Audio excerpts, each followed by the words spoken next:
around consensually without coercion, but I'm afraid to say they're not anarchists, because anarchism is a specific historical event, right? It's created in the late 18th century, in the early 19th century. The French Revolution is very important for anarchism. I'm sure you've studied that already. And even before the Paris. Actually, the Paris Commune is very important for an anarchist movement when it calls itself anarchist, but the origins happen, 100 years before that. That's 1870. Let's talk about 1789, right? I mean, but you're right. You actually are very right. That is the founding myth of modern day anarchism, is the Paris Commune. So you're spot on. I mean, that's perfectly right. I'm talking about its roots.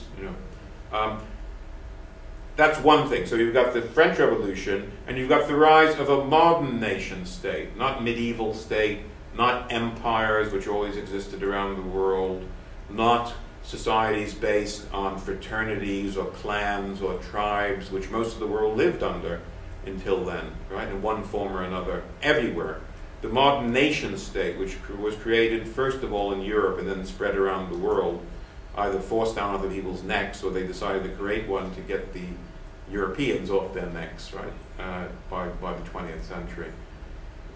And it's in reaction to that, and also like socialists, right, in reaction to capitalism or unrestrained forms of capitalism. That's what they share, of course, with the socialists for the most part, although it gets complicated with the anarchists. They have a critique of capitalism like the socialists do.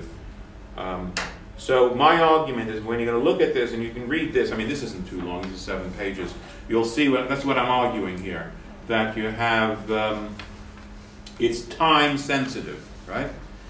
And what we do in the anarchist trade, or the people who study anarchism, is we divide it up into a period called classical anarchism, which is like, let's say, from the 1860s, near your Paris Commune, something like that, until 1939. Why 1939? Because in the late 1930s, the last mass anarchist movement was destroyed in the Spanish Civil War. If you read George Orwell, I'm sure you will read him, he describes these people because he's there in Barcelona. There's a big anarchist movement in Barcelona. And then after that, people talk about post-anarchism or non-classical anarchism. That's an anarchism of the Green Movement, theoretically it's associated with what we now call postmodernism, which you probably have heard about one way or another. But you see, these anarchists in the classical period are not postmodernists. They really like science, they like narrative, they like, they're actually very traditional in that respect compared to these postmodernists. My colleague, Saul Newman, and you'll see his name somewhere in the back of my very long reading list, he is a postmodernist anarchist or theorist. He's actually just a university reader. He's not anything but that, but he writes about this stuff and actually makes his living writing about this. Neat trick, eh? Teaches people about it. And that's very different than what I'm talking about. It's very different. That's why 1939, before then, this is rough and ready definition, a model, not completely right, but just to give you a sense of this being that and the other thing being something else. In this period from 1860 to 1940, who are these anarchists for the most part? Most of them are not students. Most of them are not intellectuals. Most of them are not professors. Some of them are, but not. Actually, fewer of them are then in the socialist movement. Most of them are self-educated people. They're artisans. They have small shops. They're small peasants. They're landless laborers. And later on, they might be the poorest sector of the factory working class, right? And they're not only in Europe. This is another point I want to say. Remember I talked about these anarchists in Basra. They're not really anarchists. They were Muslim radicals in the 8th century, but they weren't, I said they're not radical. They're not anarchists. They're non-coercive Muslims or something, but they're not anarchists because they can't be in my pedantic definition. But if you look from 1880 to 1930, let's say, when colonialism spreads around the world, and not only spreads around colonialism, it spreads around everything else, all the ideologies of Europe, including anarchism and syndicalism, which I'll talk about in a minute, another ism that's a cousin of anarchism, right? And so you find a lot of anarchists in China, in Japan, right, in the Philippines, in India. Mahatma Gandhi is a man, you know about Gandhi, Gandhi is, on one level, an anarchist. I mean, on another level he isn't, but his belief system is a combination of Hinduism, Tolstoy, who is a Russian novelist but also a Christian anarchist, who he interpreted through his Hindu religion, and people like Thoreau, an American radical, because they believed in passive resistance, as you know, against the state. That's a form of way of doing anarchism. You always think of anarchists throwing bombs and blowing stuff up. Well, there are pacifist anarchists too, right? In fact, I'm going to get to the definition in a minute. Anarchists, if you're going to be a consistent anarchist, it's almost impossible not to be a pacifist, because if you believe in a non-coercive society, right, stateless and non-coercive, everything is done through consensus. You have the right to leave, you have your individual conscience, and you're allowed to opt out if you so wish. Almost like Quakers or something like that in a way, if you think about it, you know, who also come from a kind of radical stream that some anarchism comes out of too. It sounds like a contradiction in terms if you're going to force people to be free, as Rousseau would say, you know, force people to be anarchists.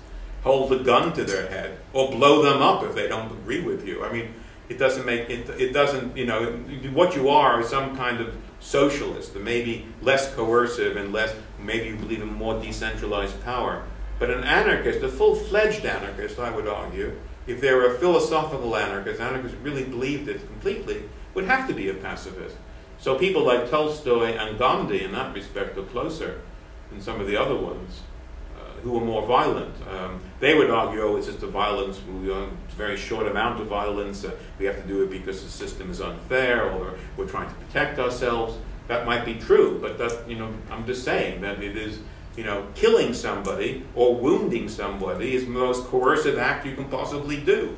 So, you know, on that level of one of the tenets of, yes, that's right. Yeah, means and ends, and that's a difficult problem for anarchists, because socialists, Democrats, Republicans, any other ism will say, yes, violence or coercion is unfortunate, it has to be legitimate, all the rest of it should be proportionate, maybe it should be proportionate depending on what your ideology is, but they don't say you can do away with it because it's part of life. But if you say you have a doctrine whose end game is to have, you know, free, voluntary association of people, how could, you know, that's the puzzle of anarchism, you know. So, sorry, yeah. No, I was just going to ask if, by the definition, you'd rule out some of the anarchist groups, like the Spanish Civil War. Well, no, I would, again, you know, I can't, I'm not saying this is a conundrum for them, and some of them even realize it, but, you know, sometimes they call them, this is the thing, let's go to definition, we'll go, let's just do that. Here, so I told you about the history and the periods, at least two periods, classical and post-anarchism, right? And if you look at this definition, there are lots of different definitions, you can go through all of them. I mean, my definition is very short. You see, it says in this thing, it's just one paragraph. Anarchism, political concept and social movement that advocates the abolition of any form of state. And you have to have a state, so if you don't have states, you can't have anarchism, right? Which is regarded as coercive, and its replacement with voluntary organization. It's voluntary organization, right? The political now the political doctrine of anarchism then expresses itself through varieties of schools. How do you get there, right? So they have differences. Some anarchists on the economy, on the role of organization, and how these two things will shape together. So you have different kinds of anarchists, just like you have different kinds of socialists, different kinds of Republicans, and so on and so forth, in the same way. And the economy and an organization really are very important amongst the anarchists themselves. If you're going to study this, and I'll get back to that in a minute, but if you study, if you look at this, I mean, you can look at the great figures of anarchism is one way. I mean, you have to do it. I mean, I think there are other ways of doing it now. People look at it from a social history point of view. But, you know, if you think about it, that period, that classical period, the first great figure is William Godwin, who's English, who comes from East Anglia, from a dissenting background. Then you go on to Max Stirner, who's a German, a friend of Karl Marx for a while in the early 19th century. Then Proudhon, who is the man in the early 19th century up to the mid-19th century, French. and Proudhon. All the names are in this list here, in this article I've given you. Proudhon is the man who actually uses the word anarchism and anarchy in a benevolent way, not pejorative. Before then, you'll hear, for instance, during the French Revolution, French revolutionaries calling people anarchists. And they're using it the way the Daily Mail uses anarchists. You know, this troublemakers, chaotic, creating chaos, you know, with no real ideology behind it. It's he who uses anarchy, uses the term anarchy. So when I talked about Godwin and Stirner, you're almost getting into a problem here because they didn't call themselves anarchists. But what they're saying in terms of their ideas are close enough into my definition. Remember I said this definition of against the state, against capitalism, and using the Enlightenment as the way they talk about the world. So kind of secular, although they come from a religious background. Certainly Godwin comes from a religious background. But they don't call themselves anarchists. They only become anarchists later on when we have people who say, yes, we're an anarchist movement. Let's try to find where our origins come, who are our relatives back there. So they created it in the late 19th century. Yes, retrospective. In the late 19th century, Godwin, who's famous, of course, because of the Shelley circle and lots of other things that have nothing to do with anarchism, well, don't really have anything to do with anarchism, and Stirner are rediscovered by people who are anarchists in the late, they're forgotten for many decades. Now Proudhon is central to this because he coins the phrase, and you can read a lot of his things in English, they're pretty clear cut. And this is the thing about chaos and, chaos. Most people think of anarchy as chaos. He's very strong in this idea that present day society is chaotic. Anarchy is a form of natural order, right? He turns the argument on its head. So anarchy is not chaos; it's a natural order, and you'll see that in Proudhon. Then we go on to Bakunin, who I'm sure you've heard about, and he is the image of the firebrand anarchist, another friend of Karl Marx for a while, who lives from the early 19th century to about 1876. And he's important because he kind of shapes the social movements of anarchism as separate from Marxism in the 1860s and 1870s. And finally, the last two or three, you have Kropotkin, another anarchist. These names are on this, so I don't have to worry about the name. Kropotkin creates a form of anarchism which is the most popular amongst the anarchist movement of its during classical anarchism.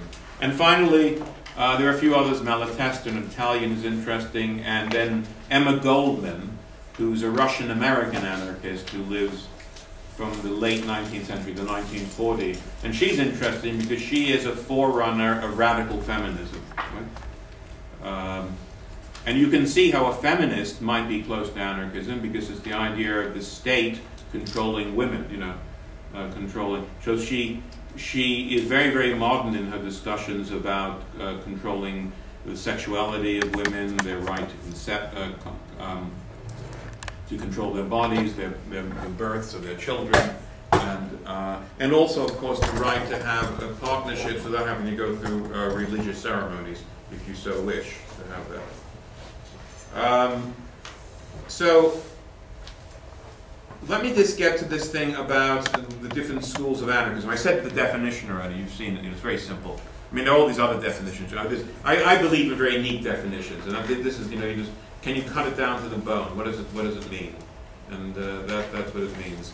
Now, if we look at the different schools, that is, remember, anarchism advocates the abolition of any form of state and its replacement by voluntary organization, which is basically what anarchism is. It differs on how you do this. So there are several different kinds of anarchists. There are anarchists who